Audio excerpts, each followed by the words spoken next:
한국경제TV 생생한 실전 투자 정보 와우퀴즈. 월 5,000원 커피값으로 투자 정보가 내 손 안에 배달됩니다. 와우킥 N에서 만나요. 2026년 새해가 밝았습니다. 올해 세계 경제를 움직일 내용들, 큰 그림들 짚어보면 지난 1995년부터 출범해서 유지가 됐던 WTO, 세계 무역기구 체제가 흔들리고 이제는 트럼프 라운드가 대두될까 하는 점이 중요하다는 이야기가 나옵니다. 오늘은 이 문제를 중심으로 세계 경제 큰 그림 그려보는 시간 마련했습니다. 도움 말씀에 한상춘 한국경제신문 논설위원 자리에 있습니다. 안녕하십니까? 네, 안녕하십니까? 위원님, 2026년 새해입니다. 저희가 지금 가장 마음속에 알아야 될 게 뭘까요? 네, 일단 그 새해 인사부터 시청자분부터 해드려야죠. 새해 복 많이 받으시기 바랍니다. 올해도 한국경제TV 임직원께서 많이 준비해서 시청자분한테 부응하는 이런 쪽의 방송들을 아마 현승인 대표랑 해서 많이 준비하는 것 같습니다. 인사도 개편하고 그래서 준비할 거로 생각하는데요. 저도 우리 신행과랑 같이 이 방송에서 좀 더 색다르고 그다음에 증시에 임팩트가 있는 그런 내용을 중심으로 해서 좀 말씀을 드리겠습니다. 일단 그 좋은 징조가 있는 것 같습니다. 예. 미국에서 그 연말 연초에 이렇게 보니까 취임 2년 차에는 좀 조용해지지 않겠느냐. 저도 이 얘기가 무슨 얘기인지 몰랐습니다. 근데 취임 1년 차에 그 트럼프는 굉장히 시끄러웠죠. 그래서 2년 차가 중간 선거를 앞두고 있기 때문에 좀 조용해지지 않겠느냐. 또 작년처럼 시끄럽다 하더라도 작년에는 굉장히 좀 세계 증시라든가 이런 측면에서 이렇게 관심 있게 봤습니다는 너무 시끄러우니까 똑같이 시끄럽더라도 아마 증시에 미치는 영향, 세계 경제에 미치는 영향은 이렇게 줄어들 것이다 하는 측면에서 조용해질 것이다 하는 측면이 아마 새해에 희망을 던져주는 얘기가 아닌가 생각합니다. 지난해 정말로 어려우셨죠. 대외적으로는 트럼프 독특한 사람이 이제 미국에서 대통령으로 취임하고 대내적으로는 계엄과 탄핵이 이어지는 과정에서 혼탁했습니다. 그렇지만 우리 국민들한테 희망을 던져줬던 것이 코스피 상승률이 76% 세계에서 1위입니다. 그래서 여러 가지로 대내적으로 어려운 가운데 이 코스피 상승률이 76% 올라서 희망을 던져줬던 해인데요. 우리 증시에서는 그렇습니다. 주가가 올라갈 때 붉은색으로 표시하죠. 예. 미국과 좀 달리. 미국은 녹색입니다. 네, 그렇습니다. 붉은색으로 표시하는데요. 올해도 공교롭게도 우리 신행거 뒤쪽에 붉은 말이 있습니다. 붉은 말, 병원연인데요. 붉은 말의 해니까 결과적으로 보면 증시 쪽에서 좀 희망을 던져주지 않겠느냐. 올해 많은 변화가 있을 겁니다. 근데 변화의 모습이 끝에 어떻게 될 것이냐 하는데요. 변화에 대해서 사실 혼탁하고 굉장히 어렵게 되는 국면이 있고 다양한 변화가 맞물려서 정말의 희망을 던져주는 이런 쪽이 되는데요. 올해는 후자 쪽, 희망을 던져주는 쪽 확률이 높을 가능성이 있다 하는 것을 말씀드리겠습니다. 작년에 정말로 고수익을 누리셨죠. 우리 주가 코스피로 이렇게 해서 관련된 상품을 사셨으면 75% 정도, 76% 됐습니다. 세계 평균 그 주가가 25% 상승했습니다. 그래서 이것을 사실 고수익이다 이렇게 보는데요. 올해는 증시가 좋을 거로 보입니다는 기저효과가 있기 때문에 시청자 여러분 좀 한 단계 좀 낮춰서 중수익 정도. 대체로 중수익은 어떠냐 하면 지난해 한 25% 세계 평균 주가를 하면 올해에 한 10에서 20% 사이. 제러미 시겔처럼 증시를 가장 잘 보는 사람들 같은 경우에는 올해에 10에서 20% 정도 하는데요. 개인적으로는 이 정도로 해서 기대 수익을 좀 낮출 필요가 있지 않느냐. 그러나 증시가 가장 유망하다는 것을 말씀드리겠습니다. 올해만큼은 아니라고 해도요. 그래도 미국 증시 움직이는 큰 변동성이 백악관 그리고 정확하게는 트럼프 대통령이기는 할 겁니다. 워낙 그 위치가 위치니까요. 그래서 관련해서 올해부터 이 미국의 보호무역주의로 이 세계 경제 무역이 좀 재편되는 이른바 트럼프 라운드가 대두될 수 있다는 관측 나오는데 여기에서는 어떻게 봐야 될까요? 네, 첫 방송에 무엇을 그 주제를 잡을까 하는 측면에서 뭐 주가라든가 금은 가격 이런 쪽에 개별 그 금융 변수보다는 새해 첫날에 회장님들이라든가 이런 분들이 큰 그림을 그려주는 것이 오히려 증시 내부라든가 경제 내부를 보는데 더 중요하지 않냐 하는 이런 생각이 들어서 사실 세계 경제 큰 그림을 그릴 때는 시청자 여러분 아시겠습니다만 세계 규범 문제를 다루는 겁니다. 그런 측면에서 올해는 트럼프 라운드 얘기가 작년부터 있었습니다는 미국 내에서는 트럼프 라운드가 본격 태동되는 것이 아니냐 하는 시각이 있어서 이 문제가 세계 무역이라든가 경제라든가 대외 환경에 의존하는 한국 경제의 모습이라든가 증시 모습에서 상당히 중요할 것으로 보여서 이 트럼프 라운드가 과연 태동될 수 있을까? 그리고 트럼프 라운드가 실체는 뭔가 하는 것을 지금부터 말씀드리겠습니다. 아시겠으면 취임 1주년을 앞두고 있습니다. 이달 20일이죠. 그래서 벌써부터 관세 정책에 대한 자화자찬이 지금 아주 시끄럽게 들리고 있습니다. 그래서 지난해 말부터 이제부터 진정한 미국의 부활이 시작됐다. 미국의 부활이라는 것은 마가가 되겠죠. 그리고 증시적인 측면과 경제 측면에서 올 1만 남았다. 트럼프가 3분기 성장률이 4.4%인데 4.3% 그대로 나왔습니다. 다우존스 지수가 취임 전에 5만 이렇게 선이 대달했지 않겠느냐 해서 다우존스 지수가 4만 8천까지 갔습니다. 이런 쪽에 자화자찬한 모습을 이렇게 보이고 있거든요. 이런 가운데 이러한 자화자찬의 모습이 규범적 측면에서 가장 집약될 수 있는 게 뭘까 하는 측면에서는 역시 트럼프 라운드가 되지 않겠느냐. 그래서 이 용어는 그리어 USDR 대표가 미국의 통상교섭본부의 본부장께서 이 얘기를 했습니다. 그러면 만약에 이 트럼프 라운드가 이렇게 된다면 결과적으로 1995년 이렇게 WTO 종식 이후에 사실 지금까지 그게 실체가 있던 없던 지속되어 왔는데요. 트럼프 라운드라는 성격을 갖고 있지만 이게 미국의 국익이기 때문에 다자체결이 실제적으로 종식된다 하는 의미를 갖고 있기 때문에 세계 경제라든가 무역에선 큰 의미를 갖고 있다 이렇게 보시면 되겠습니다.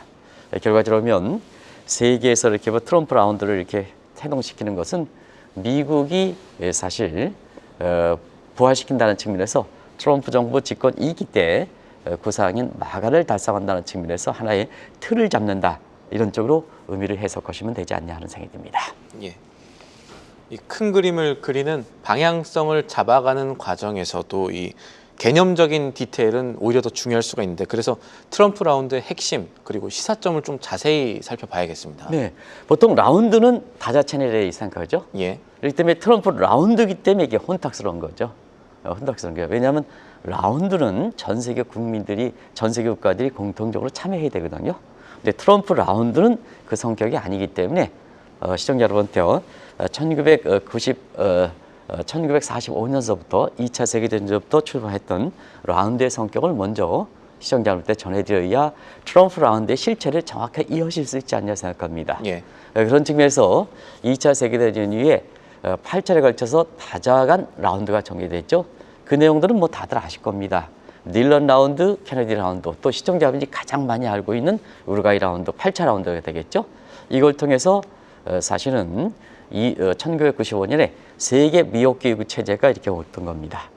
그러면 여기서 라운드라는 것은 오랜만에 들어보시기 때문에 제가 말씀드리면 원탁회의다.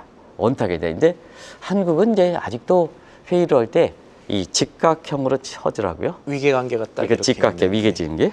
그래서 제가 연초기 때문에 오늘 좀 이렇게 한번 실행커랑 같이 해서 사실 그 출세 얻는 비결에 대해서 한번 좀 어디를 앉아야 되느냐 하는 것을 좀 말씀을 드리면 예. 제가 한번 말씀드린 적이 있는데요. 맞습니다.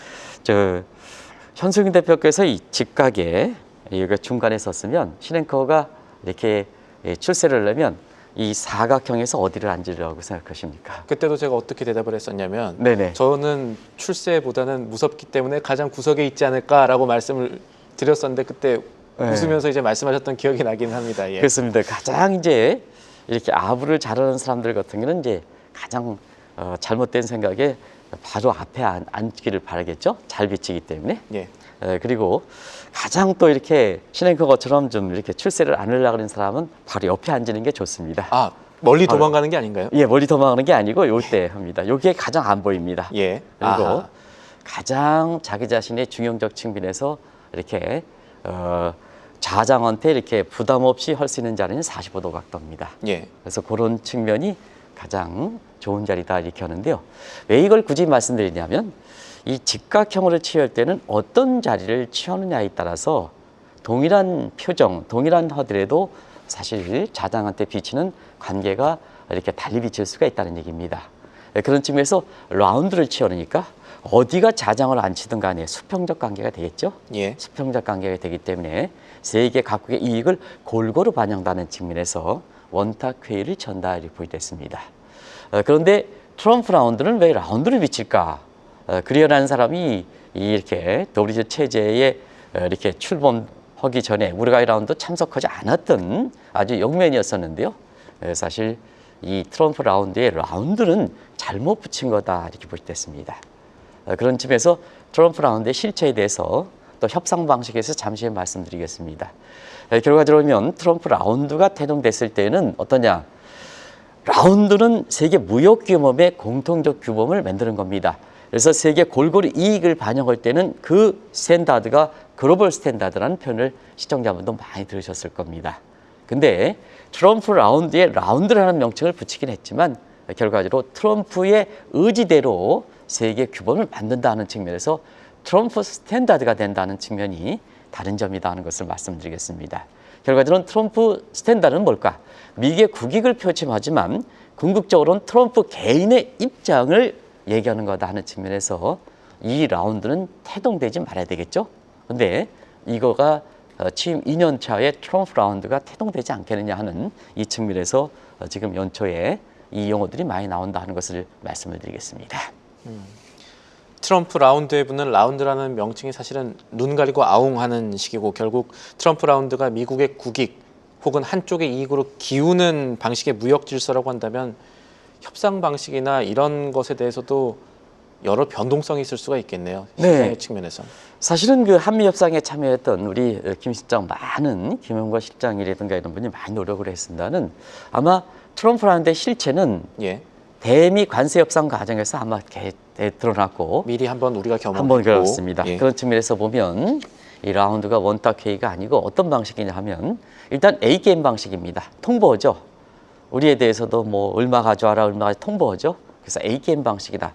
받아들일 것이냐 안 받아들일 것이냐 하는 이 측면에서 사실 라운드 형태의 종전의 방식과는 상당히 다르다 하는 것을 말씀을 드리겠습니다. 두 번째는 과거의 이렇게 다자간 라운드는 라운업 방식입니다. 실무진이 먼저 이렇게 하고 거기를 통해서 최고 통수권자들이 이렇게 최종적으로 승인하는 모습을 취했었는데요. 지난 1년간 봐주셨습니다는 탑다운 방식이죠. 위에서부터 누르는 방식이 되는 게 이제 트럼프 라운드의 지금 윤곽이다 이렇게 보이됐습니다. 그리고 대체로 우루과이 라운드만 해도 거의 출범한 지 한 15년 정도 해서 1995년에 WTO 체제가 됐거든요. 왜 이렇게 시간이 오래 걸리냐면 한 문제당, 한 현안당 각국의 이해관계를 공통으로 하는 과정에서 시간이 걸리는 겁니다. 그래서 스텝 바이 스텝이라 하는데요. 지금 한국의 관세 협상에서는 거기 직접의 대미 투자라든가 모든 게 들어가 있죠. 그래서 패키지 딜 방식이다 하는 측면이 다른 점이다 이렇게 보겠습니다. 목적도 인류 공용이 과거에 다자간 라운드인데 앞서 말씀드린 것 같이 미국의 국익이고 국익을 핑계로 해서 트럼프의 이익을 대변하는 것이 트럼프 라운드다는 것이 차이점이다 하는 것을 말씀드리겠습니다. 결과적으로 뉴욕 포스트라든가 이런 쪽에서 많이 알려지고 지금 연초에 미국의 특집을 할 때 다시 한번 등장하고 있습니다는 돈노주의라는 표현이 이제 돈노 독토린, 돈노주의라는 표현이 지금 다시 한번 등장하죠. 그래서 과거에 나왔던 용어입니다.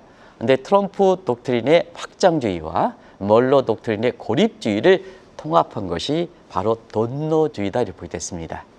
결과적으로 트럼프의 라운드의 태동은 어떻게 될까 하는 측면에서 과거의 WTO 규범은 말라케시 체제다 이렇게 봅니다. 예. 옳고 말라케시에서 WTO에 채정이 됐거든요. 근데 이번에는 스웨덴의 텐버리에서 이 문제가 거론돼 있기 때문에 사실 앞으로 트럼프 라운드가 태동된다면 말라케시 체제에서 텐버리 체제로 변화되지 않겠나 이렇게 보고 있습니다. 그리고 이 체제의 궁극적인 목적은 미국의 국익인데요. 미국의 국익을 하면 사실 중국이라든가 러시아라든가 북한이라든가 이제 체제가 다른 국가로부터 이익을 대면 동맹국의 피해를 또 한국이라든가 피해를 미치지 않겠습니다는 자 중국의 견제를 목적으로 하지만 결국 동맹국의 희생을 바탕으로 했던 거기 때문에 과거의 라운드와는 성격이 상당히 다를 것이다 이렇게 볼 수 있겠습니다.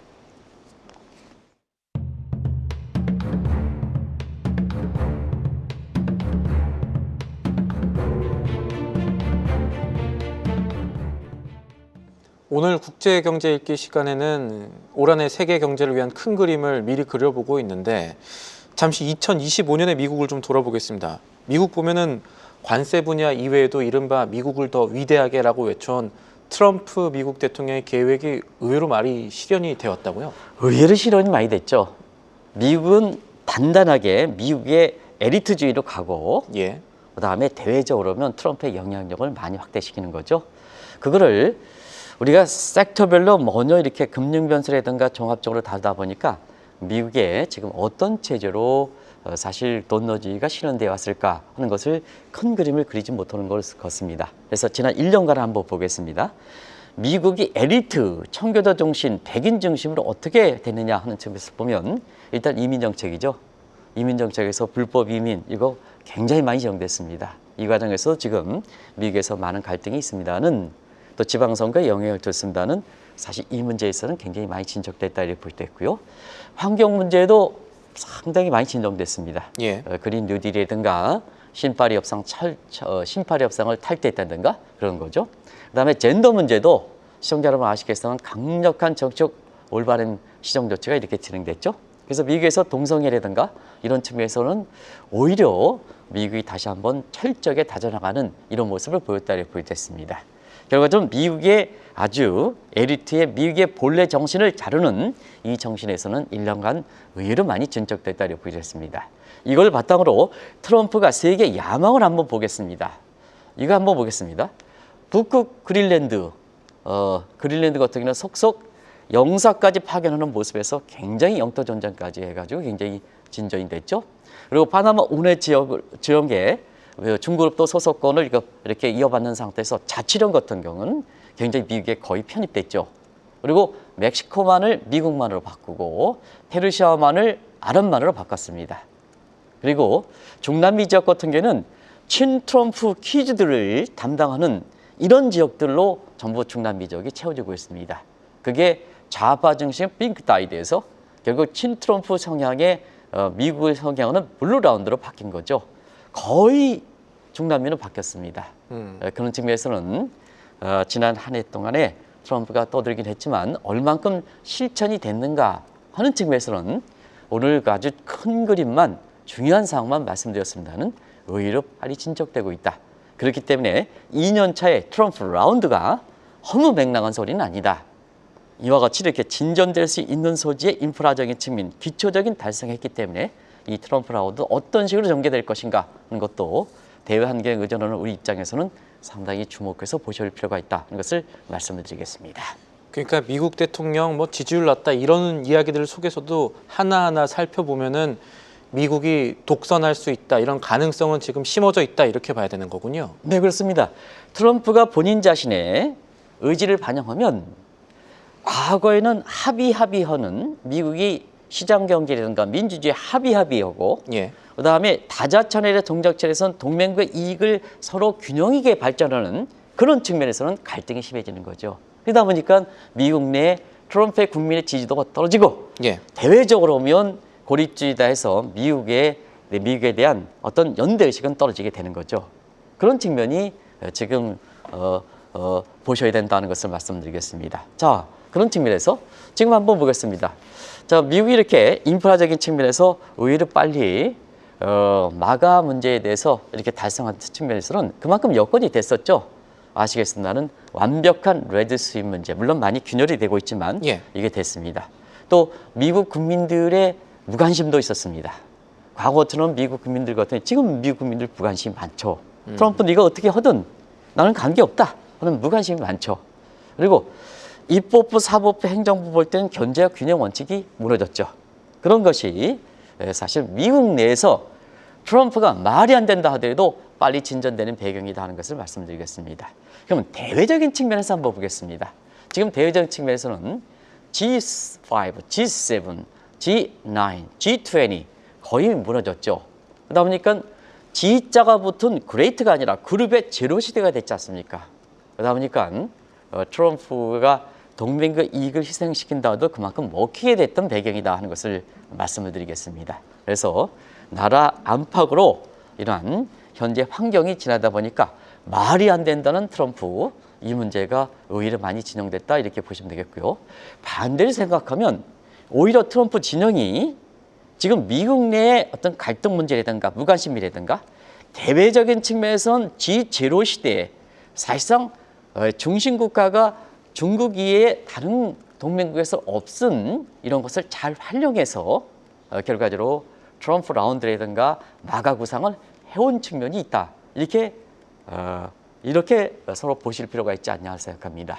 그런 측면이 지금 1년을 앞두고 미국 내에서 이렇게 갈등, 지도 문제라든가 대외적인 동맹국 이탈하지만 트럼프의 이렇게 가지고 있는 야망은 속속들이 잘 달성되고 있다 하는 측면을 말씀드리겠습니다.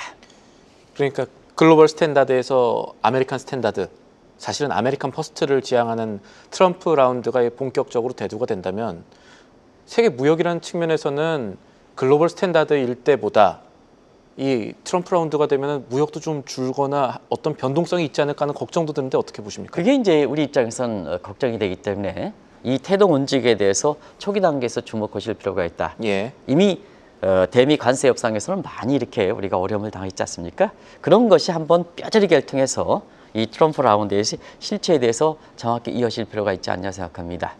앞서 그 다져간 라운드, 케너디 라운드라든가 우루과이 라운드가 딜런 라운드는 국경 간의 관세를 제로로 지키는 이런 목적이었습니다. 그런데 지난 1년 동안 한번 트럼프 라운드에 태동되기 전에 지난해 관세를 세게 때렸습니다. 그래서 1대 관세연구소에 이렇게 보면 평균 실효 관세율이 18.4%입니다. 자, 그러면 18.4%는 어떨까 하는 측면에서는 과거 1930년대 스무트 헐리법 당시에 18.75입니다. 거의 육박할 정도로 관세율이 높아졌다 이렇게 보겠습니다. 또 한 가지는 자, 다자간 라운드에 있어서는 관세율을 전부 동일하게 합니다. 제로 관세율을 하면 정규해서 세계 무역 구조가 기반이 레벨 플레이닝 필드, 레벨 평평한 사람이 활동할 수 있는 플레이닝 필드가 되는 거죠. 그런데 트럼프 관세율은 관세율이 높일 뿐만 아니라 동맹국마다 그래 협정을 잘해, 협정을 잘하면 좀 관세를 낮게 해. 협조가 안 돼 세게 때려. 그러면 울퉁불퉁한 모습이거든요. 이게 스파게티 볼 이펙트다 하는 것이 하나의 특색이다 이렇게 보겠습니다.